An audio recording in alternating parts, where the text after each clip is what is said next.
Même chose que d'habitude? Oui. Coming right up. Hey, je sais pas vous autres, mais moi, j'ai super hâte au congrès de l'Association du camionnage cette année. Hein? Vous souvenez-vous des vidéos des autres années? Ouais, je ne sais pas ce qu'on pourrait faire, hein, mais si on y pense, là, on pourrait essayer de puiser dans nos racines. Vous savez, chez Cain-Lambert, on est le cabinet le plus périn au Québec. Nos racines remontent jusqu'à 1877 dans le bas du fleuve. Semaine, gang. Vraiment fun. Tout va bien ici? Oui. Vous avez eu des gros dossiers cette semaine?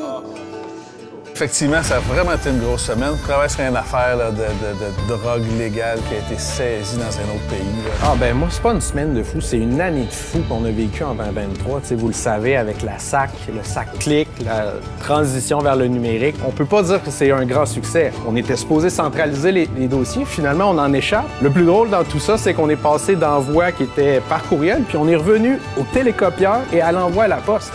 Vraiment, là, on n'arrête pas le progrès.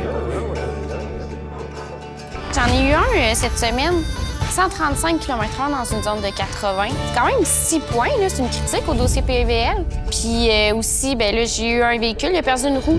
On a également regardé cette semaine là, le transport de marchandises par drone. Une nouvelle méthode de transport de marchandises.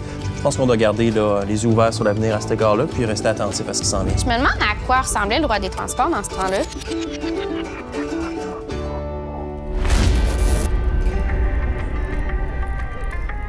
Je travaille sur une cargaison de thé qui a été saisie en France. C'est n'importe quoi. Ils boivent juste du vin, là. Et du thé, ça les intéresse pas. La Société anglaise d'assurance Chevaline, là, elle m'en fait grisonner les cheveux. Dieu sait que j'ai hâte qu'on ait un système centralisé pour être capable de tout réunir ces informations-là puis qu'on soit enfin efficace. J'en ai eu un tantôt, 15 km/h dans une zone de 10, 2 $ d'amende. Je trouve tellement qu'il roule vite ce temps-ci, les cochers, là. Il a perdu un fer. À l'heure actuelle, c'est sûr que le sujet des pigeons voyageurs revient sur la table régulièrement. Non seulement pour la transmission de correspondance, qui peut potentiellement faire du transport de marchandises. La marchandise va peut-être se transporter non seulement sur les routes, mais par le ciel.